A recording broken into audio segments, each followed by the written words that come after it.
Bonsoir à tous, il est 22h sur Télé Djibouti. Merci de nous rejoindre pour cette nouvelle édition. Voici les titres de l'actualité de ce soir.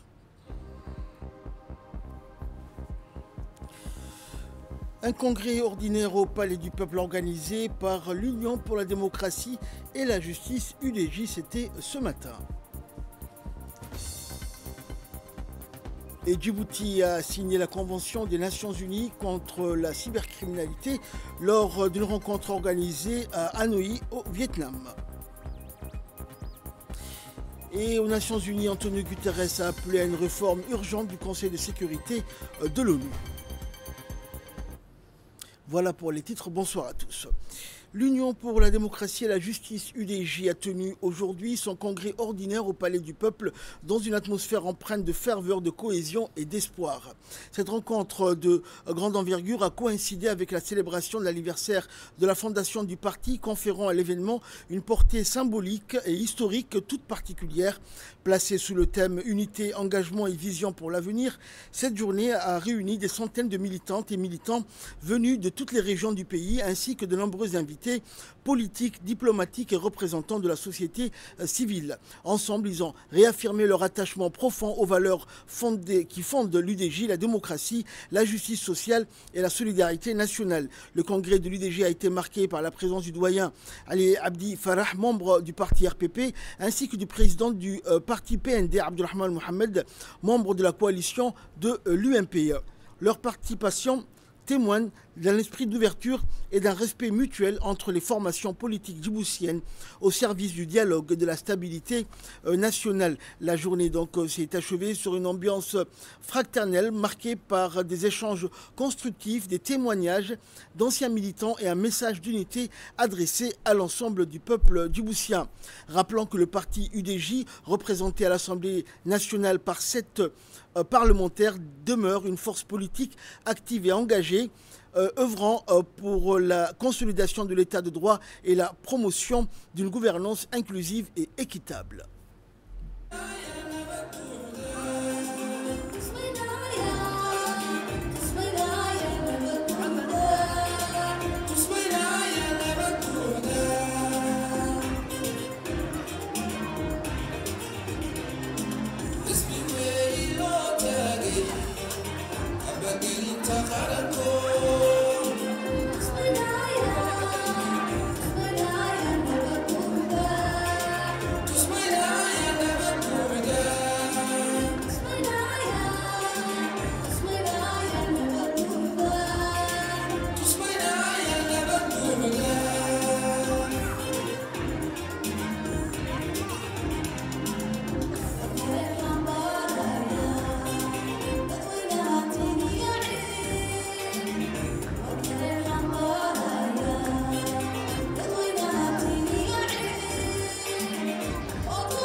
laabtay hirgalay uban soo hooyo guulo isbigu ma hareer mare habsami waa mid u cadeeya halka ka wadu yidhaahdaa halka ka wadu yidhaahdaa halka ka wadu yidhaahdaa halka ka wadu yidhaahdaa.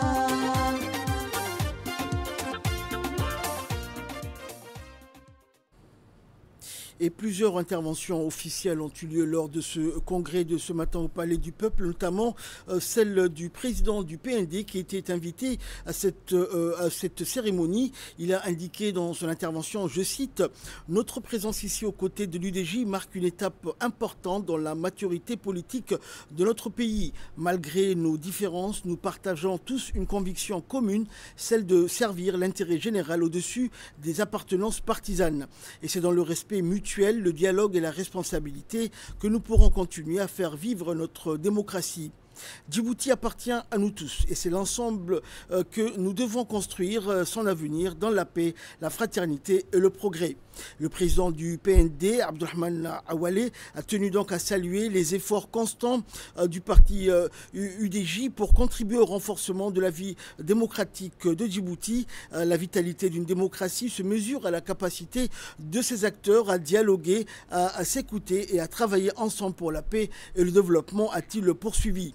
En tant que membre de la coalition UMP, je crois profondément que la compétition politique ne doit jamais être un facteur de division, mais un moteur d'innovation et de progrès. Nous avons tous, quelles que soient nos sensibilités, un objectif commun, bâtir un Djibouti plus juste, plus prospère et plus uni. Le président du PND a souhaité à l'UDJ un congrès fructueux, porteur de renouveau et d'espérance, et a souhaité également des travaux guidés par l'amour de la patrie et la volonté d'œuvrer pour le bien collectif.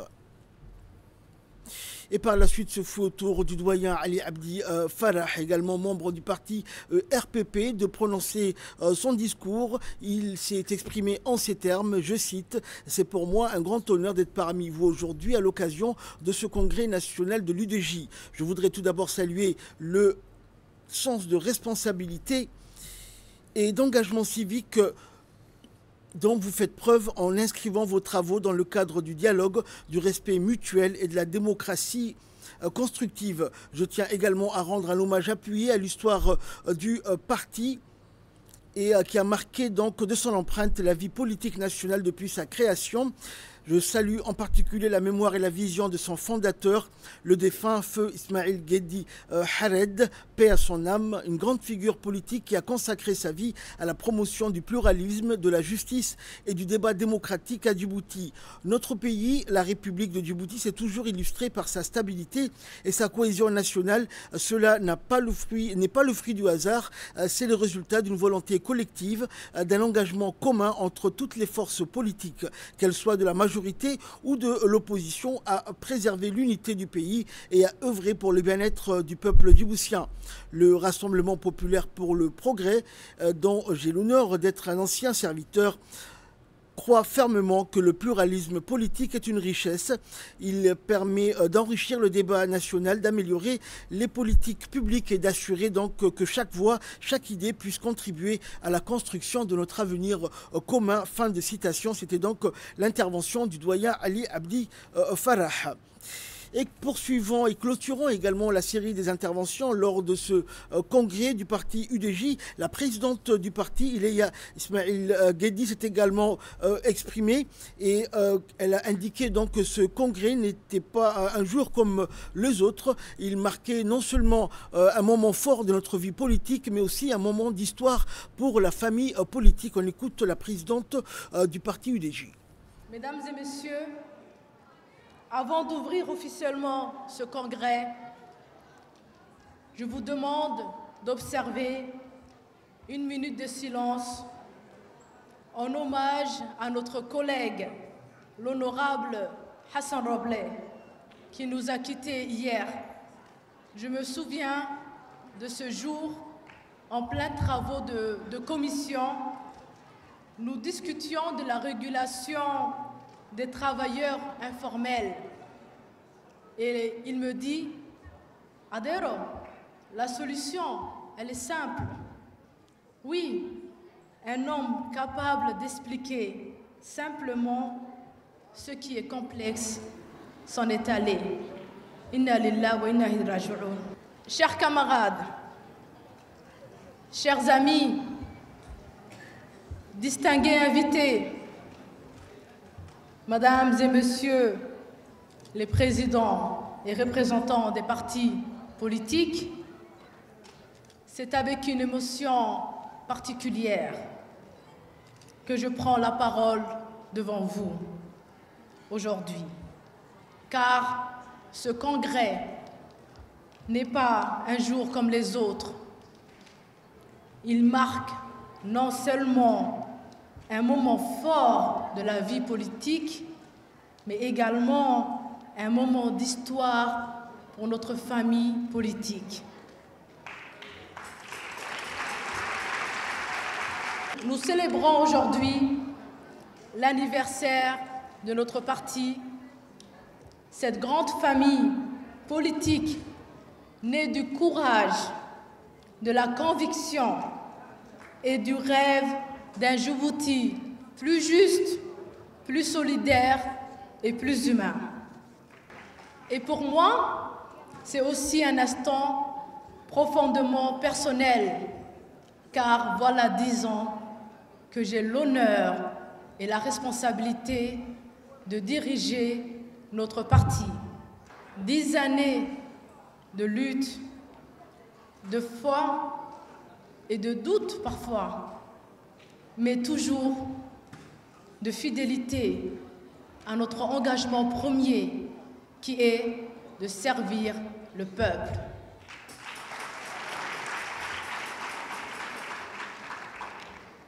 Depuis sa création, notre parti a été un espace de courage et de conviction, un refuge pour les voix libres, un rempart pour les consciences éveillées. Je veux ici saluer toutes celles et ceux, fondateurs, militants, bénévoles, anonymes pour certains, mais pour moi, je connais tous ces visages, nous avons une histoire commune. Certains ne sont plus parmi nous, mais leur esprit nous accompagne à chaque pas.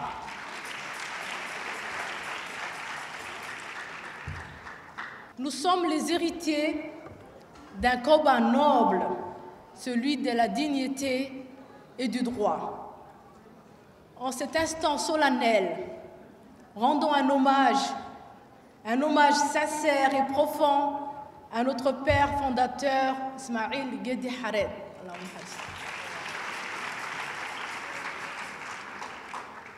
Sa clairvoyance, sa droiture, sa détermination inlassable et un amour indéfectible pour la patrie ont tracé la voie d'un idéal devenu un héritage vivant.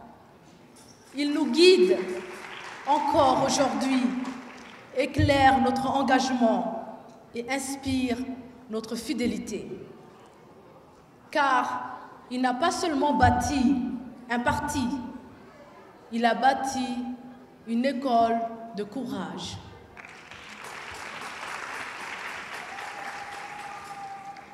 Dix ans après, je mesure le chemin parcouru. Il n'a pas toujours été facile, mais les routes du courage ne le sont jamais. Mais nous avons tenu bon, parce que nous savons pourquoi nous avons choisi ce chemin, par amour pour notre pays et par loyauté envers nos valeurs.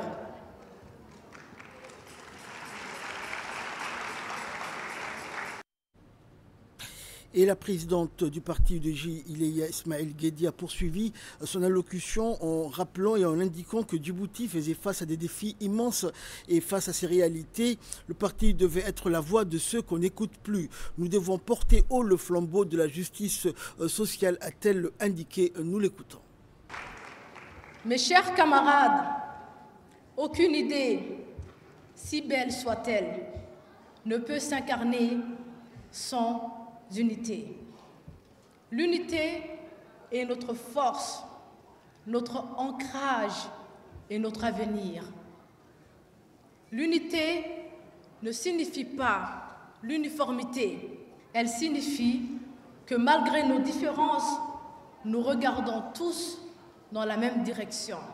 Nous venons d'horizons divers, mais nous partageons un même espoir. Nos différences ne sont pas des failles, elles sont des richesses. Je le dis, oui, avec gravité, aucune ambition personnelle, aucun malentendu, aucune blessure du passé ne doit primer sur l'intérêt collectif. Notre parti n'est pas la propriété d'un individu, mais la maison du peuple.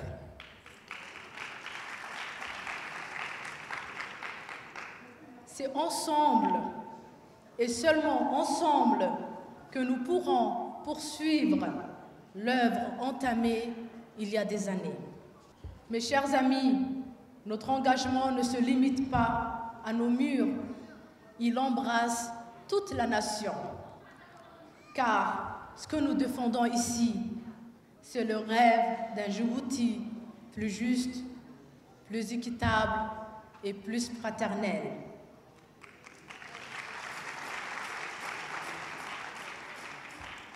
Notre pays fait face à des défis immenses et face à ces réalités, nous devons être la voix de ceux qu'on n'écoute plus. Nous devons porter haut le flambeau de la justice sociale. C'est combattre les inégalités, refuser les privilèges et replacer l'humain au centre des politiques publiques. C'est défendre une gouvernance juste, éthique et transparente, où servir le peuple redevient un honneur et non un privilège. Nous portons la vision d'un Djibouti uni, équitable et fier. Un pays où chaque enfant, chaque femme et chaque homme peut rêver et réussir. La justice sociale n'est pas pour nous un slogan, c'est une exigence morale.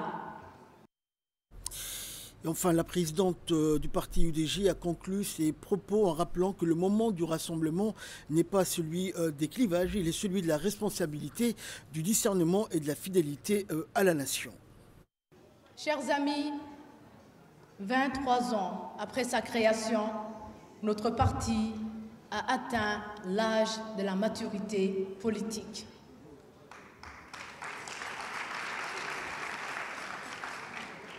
Et si nous regardons en arrière, ce n'est pas pour nous complaire dans la nostalgie, mais pour puiser la force de continuer le chemin.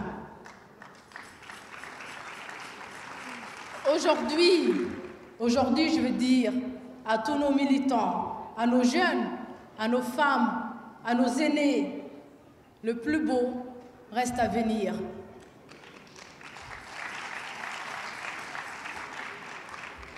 Ce parti est vivant, debout et prêt à écrire un nouveau chapitre de son histoire. Dans un monde qui bouge sans cesse, où chaque minute bouscule la précédente, dans le torrent des inventions, des mutations et des dérégulations, le rôle du politique n'est pas seulement d'observer et de commenter, mais d'inventer des nouvelles régulations et d'agir. En cherchant les réponses dans la seule question qui vaille, est-ce bon pour Djibouti? Est-ce bon pour les Djiboutiens? Comprendre, proposer, et agir, voilà quelle sera notre feuille de route. Comprendre, c'est prendre conscience qu'aujourd'hui, à Djibouti, comme ailleurs, deux visions du monde se font face, deux conceptions de l'homme et de la société, diamétralement opposées, irréductibles, exclusives l'une à l'autre. Lamartine écrit « Il marche et ne repasse pas ». Marcher et ne pas repasser, c'est n'être attaché à rien. Dans le vers de Lamartine, comme dans certaines visions du monde aujourd'hui, être un marcheur, c'est être déraciné, errant, consumant, sans bâtir. Et nous, à l'UDJ, nous refusons cette errance. Notre marche doit avoir un cap, un sens, un but.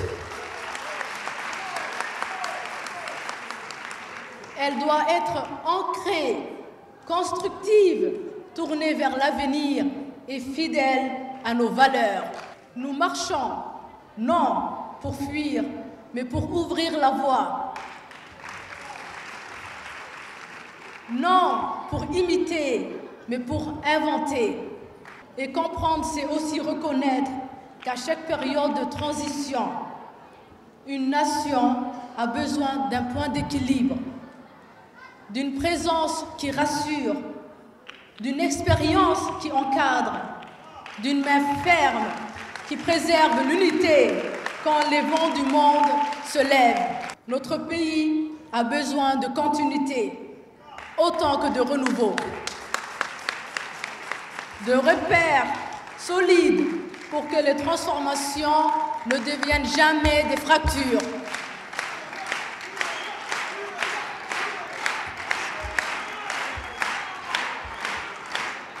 Oui, mes chers amis, mes chers camarades, oui, il s'impose comme une évidence. C'est lui qui a su tenir le gouvernail quand la mer s'agitait. C'est lui qui a incarné la stabilité, la constance, la fidélité à l'État. Oui, c'est vous, Monsieur le Président Ismaïl Omar Guelleh. On peut débattre, proposer d'autres voies, mais on ne peut ignorer ce rôle. Reconnaître cela, mes amis, ce n'est pas renoncer à notre idéal, c'est au contraire lui donner un sens. Djibouti a besoin de vous. Djibouti a besoin de forces qui se complètent.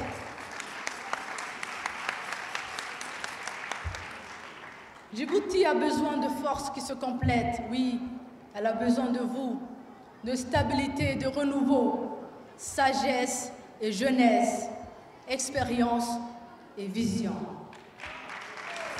Et c'est dans cet esprit que nous disons, le moment du rassemblement n'est pas celui des clivages, il est celui de la responsabilité, du discernement, de la fidélité à la nation.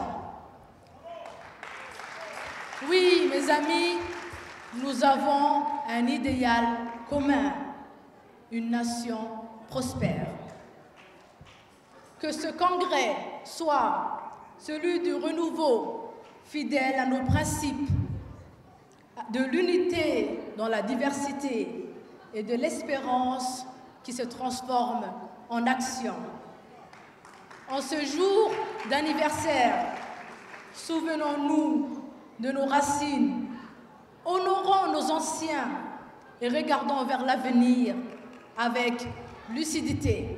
Restons alignés avec les choix qui garantissent la stabilité, la continuité et la vision d'un développement durable pour notre pays. Car l'histoire ne s'écrit jamais sans courage. Et le courage, c'est nous, mes amis. Merci. Dans le reste de l'actualité, la ministre Mariam Hamadou Ali, ministre de l'économie numérique et de l'innovation, a dirigé une délégation de haut niveau pour la cérémonie de signature officielle de la Convention des Nations Unies contre la cybercriminalité, un événement qui a eu lieu à Hanoï, au Vietnam. La ministre a représenté le président de la République à cet événement et procédé à la signature de cet instrument historique au nom de la nation.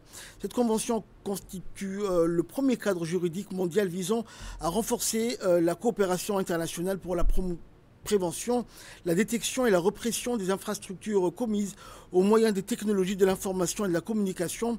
Elle tend à harmoniser les incriminations relatives aux infractions numériques et à encadrer la collecte transfrontalière de preuves électroniques. À cette occasion, la ministre Mariam Hamadou a exprimé la fierté de Djibouti, réaffirmant son engagement en faveur d'un espace numérique sûr, éthique et respectueux des droits fondamentaux. Elle a souligné que cette signature consolidait le rôle pionnier de Djibouti en Afrique en matière de souveraineté numérique et de cybersécurité. Cette signature ouvre la voie au processus de ratification nationale et à la mise en place d'un plan d'action interministériel pour implémenter les dispositions de la Convention et renforcer les capacités nationales de lutte contre la cybercriminalité.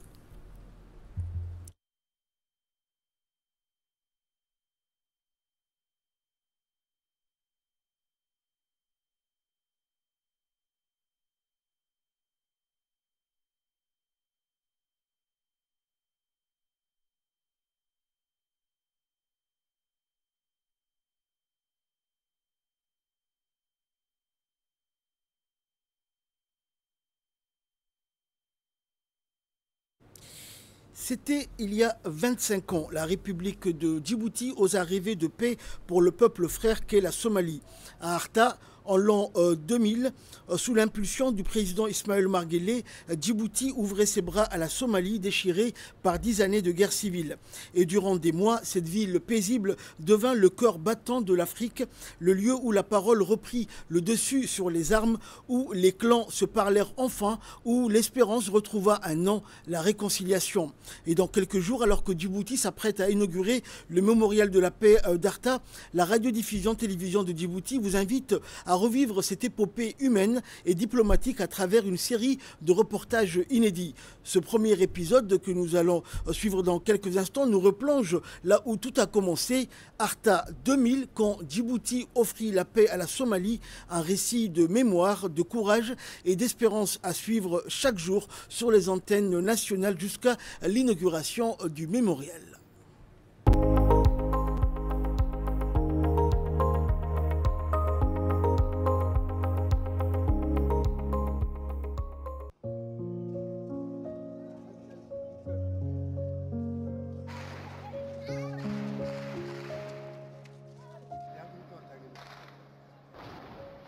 En 1991, la Somalie s'effondre. Le régime du président Siad Barre tombe, laissant derrière lui un pays sans État.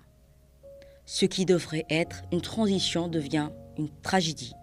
Dans le vide du pouvoir, les clans se déchirent. Les villes s'enflamment, les institutions s'écroulent, la guerre civile s'installe, implacable, interminable.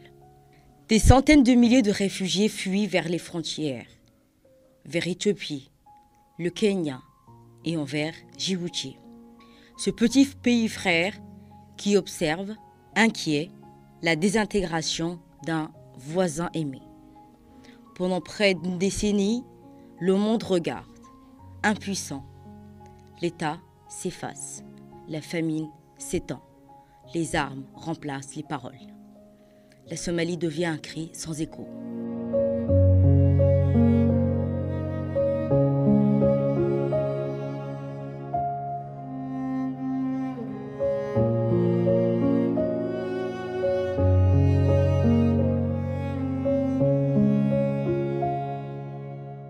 En 1999, à Djibouti, un nouvel élan souffle sur la République de Djibouti. Ismaël Omar Guelleh, élu président, hérite un environnement régional fracturé. Mais il choisit de ne pas détourner le regard, là où d'autres ont tenté sans succès d'imposer la guerre par la force. Il décide de miser sur la parole, la proximité et la confiance. Il fait de la question somalienne la priorité de sa jeune présidence. Sa conviction, ce n'est pas en excluant qu'on construit un pays, mais en réconciliant. Et pour la première fois, Djibouti reçoit l'endossement officiel de l'IGAD et le soutien des Nations Unies. Ce n'est plus une initiative isolée, c'est une diplomatie reconnue africaine et légitime, portée par un pays neutre, respecté, enraciné dans la même culture. En l'an 2000, dans les hauteurs paisibles d'Arta, Djibouti ouvre ses portes à l'espoir. Pour la première fois depuis 10 ans, plus de 2000 délégués somaliens, chefs de clan, anciens ministres, religieux, intellectuels, membres de la diaspora, et ces femmes courageuses qui refusent d'être reléguées au silence, en retrouvent sur un même sol autour d'une même table. Tous venus des 4 coins d'une Somalie déchirée, certains ne reconnaissent pas, d'autres ne se sont jamais croisés.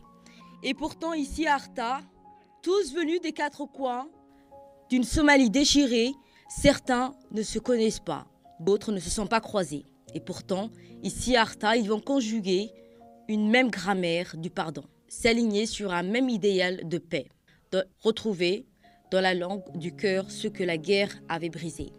La possibilité de se parler, de s'écouter, de se comprendre. Ce jour-là, à Arta, la paix va prendre forme humaine. Arta devient le cœur battant de la réconciliation africaine. Dans une école, dans les maisons djiboutiennes, on partage le pain, la parole et la mémoire. Les débats sont rudes, les émotions à vif, mais la paix retrouve une langue commune. Là où plusieurs autres initiatives n'avaient pas porté les fruits escomptés, Djibouti réussit à rassembler.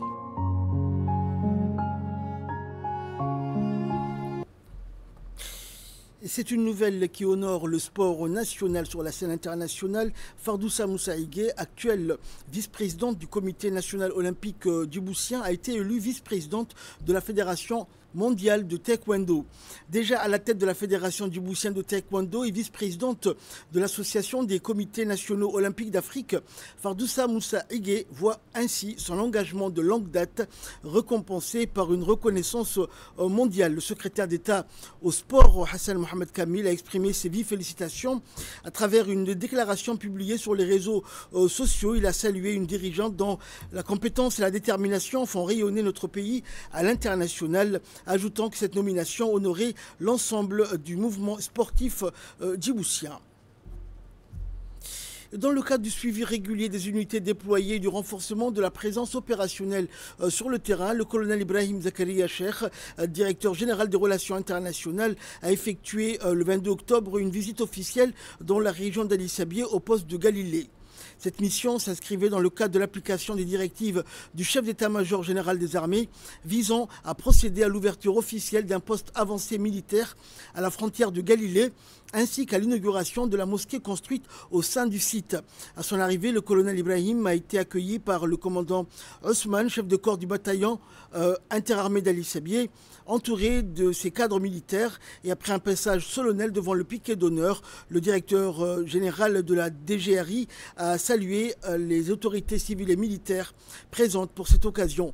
La visite s'est poursuivie par la cérémonie d'inauguration du poste de Galilée, une infrastructure stratégique destinée à renforcer les capacités de surveillance et de réaction rapide des forces armées djiboutiennes dans cette zone sensible.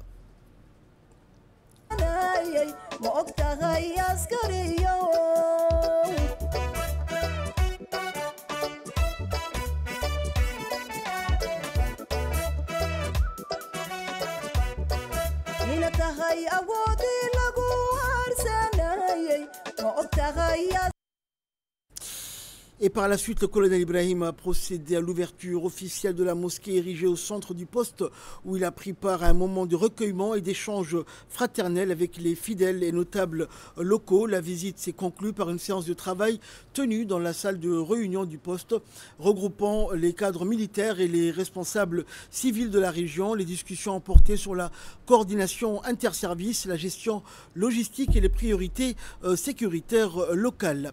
Et dans son allocution, le commandant du bataillon d'Ali Sabia a transmis les salutations et les encouragements du chef d'état-major général des armées, tout en félicitant les troupes pour leur discipline et leur professionnalisme. Il a également souligné l'importance de cette nouvelle implantation pour la sécurité et la stabilité.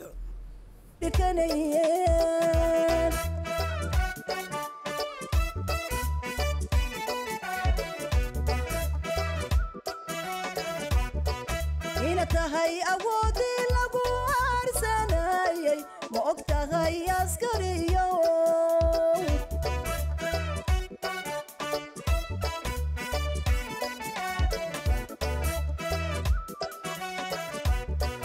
ina tahay awoodii lagu harsanayay ma og tahay askariyo.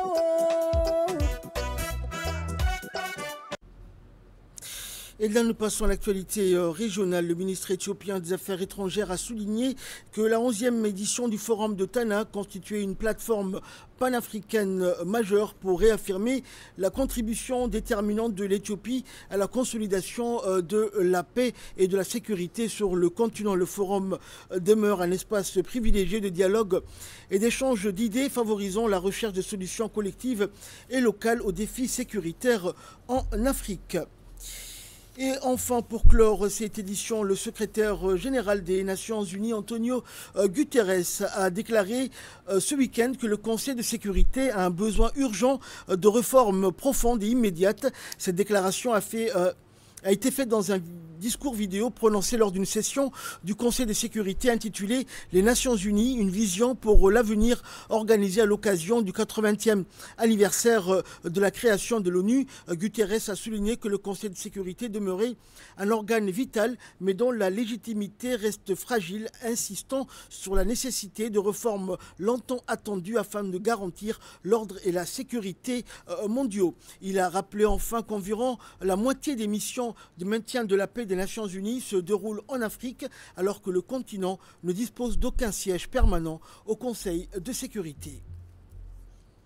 C'est la fin de ce journal. Merci à vous de nous avoir suivis. Excellente suite de programme sur Télé Djibouti.